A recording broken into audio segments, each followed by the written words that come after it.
సదాశివసమారంభాం శంకరాచార్యమధ్యమాం అస్మదాచార్యపర్యంతం వందే గురుపరంపరాం. శ్రీ గురుభ్యో నమః. VNR creations చూస్తున్న ప్రేక్షకులందరికీ కూడా 2024 సంవత్సర ఫలితాలకు స్వాగతం. కొత్తగా ఛానల్ చూస్తున్న వాళ్ళు మన విఎన్ఆర్ క్రియేషన్స్ని సబ్స్క్రైబ్ చేసుకోండి. ఈ వీడియోను లైక్ చేయండి, షేర్ చేయండి, కామెంట్ చేయండి. మీ అమూల్యమైన సలహాలు, సందేహాలు ఏమైనా ఉంటే కామెంట్స్ రూపంలో తెలియజేయండి. మరి ఈ 2024 ఆంగ్లమానమైనప్పటికీ కూడా మనం మా సంవత్సర ఫలితాలు చెప్పడం జరుగుతుంది. మరి ఏదైనా కూడా గ్రహ మార్పు అయితే ప్రతిరోజు జరుగుతుంటుంది కాబట్టి ప్రధానంగా ఈ సంవత్సరంలో 4 ప్రధాన గ్రహాల యొక్క మార్పును తీసుకొని మనం చెప్పడం జరుగుతుంది. అయితే ఈ సంవత్సరంలో మేషరాశిలో బృహస్పతి వృషభంలోకి వెళ్తున్నాడు మే 1 రోజు. మరి అందరికీ తెలుసు కదా, ఆ రోజైతే పుష్కర ప్రారంభం ఉంటుంది. ఇక రాహుకేతువులు అయితే మారట్లేదు. రాహు మీనంలో, కేతు వచ్చేసి కన్యలో ఉన్నాడు, శని మాత్రం కుంభంలో ఉన్నాడు. మరి ఈ గ్రహస్థితి ఆధారంగా మేషాది ద్వాదశ రాశుల ఫలితాలు చెప్తాం. మరి ఈ వీడియోను లైక్ చేసి, షేర్ చేసి, కామెంట్ చేయండి. కన్యారాశి ఫలితాలు. కన్యారాశి 2024 సంవత్సరం ఎలా ఉందో చూసే ముందు వారి యొక్క గ్రహస్థితి ఒకసారి చూద్దాం. ప్రధాన గ్రహాలైనటువంటి శని 6వ స్థానంలో ఉన్నాడు, రాహు 7వ స్థానం, కేతు జన్మంలో ఉన్నాడు, అష్టమ బృహస్పతి. మరి కన్యారాశి వారికి గత కొంతకాలంగా పూర్తి వ్యతిరేకత అనేది మనకు సూచిస్తుంది. మరి వీరికి అనుకూలత ఎప్పుడు వస్తుంది అని మనం చెప్పడం చాలా కష్టము. ఎందుకంటే ముఖ్యంగా ఇక్కడ మనం చూసుకుంటే అష్టమంలో బృహస్పతి నెగిటివ్లో ఉన్నాడు, రాహు సప్తమంలో జన్మంలో కేతు. ఇది కూడా కొంత వ్యతిరేకతనే సూచిస్తుంది. జన్మ సప్తమ స్థాన రాహు నాగదోష సూచన కాబట్టి అది కూడా కొద్ది ఇబ్బంది. 6వ స్థానంలో శని, ఇది కొంతవరకు మిశ్రమమైన ఫలితాలు అయితే ఇస్తాయి. ఇక్కడ మనం చూసుకుంటే ఈ కన్యారాశి వారికి ముఖ్యంగా ఇక్కడ ప్రధానంగా శనిని చూసుకుంటే 5, 6 స్థానాధిపతులు కాబట్టి రుణబాధ అనేది కొంత ఉండే అవకాశం మనకు సూచిస్తుంది. ఆ రుణబాధ ఎందుకు అంటే ఆరోగ్యపరంగా కానీ సంతానపరమైన విషయాలలో కానీ రుణాలు తీసుకోవడం మనం చూడవచ్చు. సంతానపరమైన విషయాల్లో కూడా తరచూ ఏదో ఒక రక సమస్య కలిగే అవకాశం ఎక్కువగా ఉంది. ఎందుకంటే 6వ స్థానం, 5వ స్థానాధిపతి 6వ స్థానంలో ఉన్నాడు కాబట్టి సంతానపరమైన చిన్న చిన్న సమస్యలు కూడా కలిగే అవకాశం మనకు సూచిస్తుంది. సంతానం విషయంలో అప్రమత్తంగా ఉండండి. వాళ్ళ స్నేహితులతో తిరుగుతున్నారా, చుట్టూ ఉన్న వాళ్ళతో ఎలా ఉన్నారు, వారి యొక్క వ్యక్తిగత జీవితం ఎలా ఉంది అనేది అబ్జర్వ్ చేస్తూ ఉండండి తల్లిదండ్రులుగా. ఇక విద్యాపరమైన విషయాలలో కూడా కొంత రుణం చేయాల్సి రావడం అనేది గమనించవచ్చు. ఇక రాహు సప్తమంలో ఉండడం వల్ల భార్యకు కానీ భర్తకు కానీ తరచూ అనారోగ్య సమస్య కలగడం, కుటుంబంలో చిన్న చిన్న సమస్యలు రావడం, ఇవి కొంత సూచిస్తున్నాయి. అలాగే దూర ప్రాంత ప్రయాణాలు ఎక్కువగా చేసే అవకాశం మనకు సూచిస్తుంది. వాహనాలతో దూర ప్రాంతాలకు వెళ్ళడం, ఏదైనా తీర్థయాత్రలకు వెళ్ళడం, లేదంటే ఏదైనా విహారయాత్రలకు వెళ్ళడం ఎక్కువగా చేస్తుంటారు.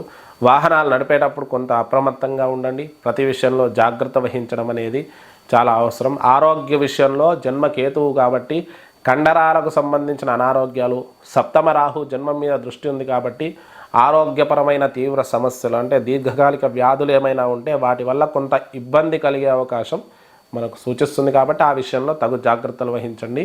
లేదంటే మళ్ళీ ఇబ్బందులు రావడం, వాటి వల్ల కొంత సమస్యలు కలగడం అనేది మనం గమనించవచ్చు. ఇక బృహస్పతి చూసుకుంటే అష్టమ స్థానంలో ఉన్నాడు, సప్తమాధిపతి, అలాగే చతుర్థాధిపతి.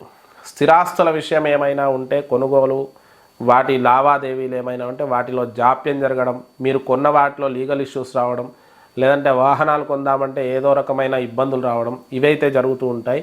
ప్రస్తుతం అయితే వాహన కొనుగోలు, స్థిరాస్తుల కొనుగోలు విషయంలో కొంతకాలం వాయిదా వేసుకోండి. లేదంటే మీరు వాటి వల్ల కొంత సమస్యలు తెచ్చుకునే అవకాశం ఉంది కాబట్టి వాటి వల్ల కొంత ఇబ్బంది ఉంది కాబట్టి ఆ విషయాన్ని పక్కన పెట్టండి. ఇక అష్టమ బృహస్పతి వల్ల కొంత దీర్ఘకాలిక వ్యాధి అయినటువంటి షుగర్ లాంటి వ్యాధులు ఉన్న వాళ్ళు కొంత అప్రమత్తంగా ఉండండి. ఎందుకంటే షుగర్ అనేది దీర్ఘకాలిక వ్యాధి, అది తగ్గదు.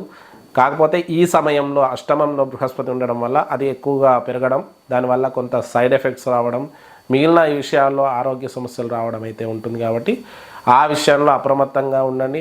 ఆరోగ్య విషయంలో ఏదైనా కూడా అప్రమత్తంగా ఉండండి. ఇక ఉద్యోగపరంగా కూడా కొన్ని సమస్యలు అయితే తప్పవు.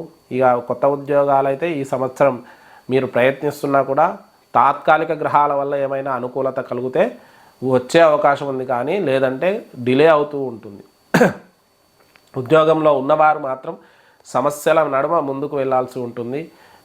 సంపాదన కూడా కొద్దిగా మిశ్రమంగా ఉంటుంది, ఆశించినంత గొప్పగా ఉండకపోవచ్చు. అయితే బృహస్పతి ఎప్పుడైతే జన్మం అష్టమం నుంచి సప్తమంలోకి మేలో వెళ్తున్నాడో అప్పుడు మారుతుంది.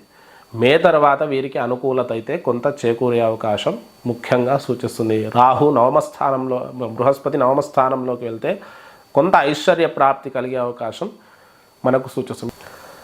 మే తర్వాత వీరికి అనుకూలంగా ఉంటుంది, మే వరకు మాత్రం మిశ్రమంగా ఉండే అవకాశం మనకు సూచిస్తుంది. ఇక దాంతోపాటు ఇక్కడ మనం చూసుకుంటే ఉద్యోగపరంగా మిశ్రమంగా ఉంటుంది. దాంతోపాటు సినీ రంగాల వారికి వ్యతిరేక ఫలితాలు, రాజకీయ నాయకులకు కూడా వ్యతిరేక ఫలితాలు వచ్చే అవకాశం ఉంది. ఏదైనా అప్స్ అండ్ డౌన్స్ అనేది ఎక్కువగా ఉంటుంది. మీరు ఊహించినంత సులభంగా ఈ సంవత్సరం ఉండకపోవచ్చు. మరి పరిష్కారాలు కూడా సకాలంలో చేసుకోండి, ఎందుకంటే లేదంటే ఇబ్బందులు తరచూ ఇబ్బంది పెట్టే అవకాశం ఉంది. కాబట్టి ఆ విషయాలలో తప్పకుండా గట్టి ప్రయత్నం చేయండి. ఒక వివాహ ప్రయత్నాలు చేస్తున్నారు అంటే ఈ సంవత్సరం కొంత జాప్యం జరిగే అవకాశమే ఎక్కువగా ఉంది. మే తర్వాత వివాహ ప్రయత్నాలు అనుకూలించే అవకాశం కన్యారాశి వారికి సూచిస్తున్నాయి. మరి ఈ కన్యారాశి వారు చేసుకోవాల్సిన పరిష్కారాల గురించి చూస్తే మే వరకు దత్త దేవాలయ దర్శనం, లేదంటే నవగ్రహాలలో గురుగ్రహానికి అంటే నవగ్రహాలకు 16 ప్రదక్షిణాలు చేసి గురుగ్రహం దగ్గర శనిగలు సమర్పించడం, లేదంటే దత్త దేవాలయ దర్శనం చేసుకొని అక్కడ శనిగలు నివేదన పెట్టి పంచిపెట్టడం చేయండి. ఇక దాంతోపాటు సుబ్రహ్మణ్య భుజంగ స్తోత్రాన్ని పఠిస్తూ ఉండండి. సుబ్రహ్మణ్యేశ్వర స్వామికి పంచామృతాలతో అభిషేకం చేస్తూ ఉండండి.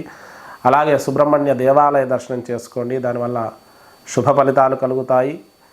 మరి మీ ఇష్టదైవారాధన కూడా చేసుకుంటూ ఉండండి. మృత్యుంజయ హోమం కానీ మృత్యుంజయ జపం కానీ చేయించుకునే ప్రయత్నం చేయండి, దానివల్ల శుభ ఫలితాలు కలుగుతాయి. ఇది మనకు కన్యారాశి యొక్క ఫలితం.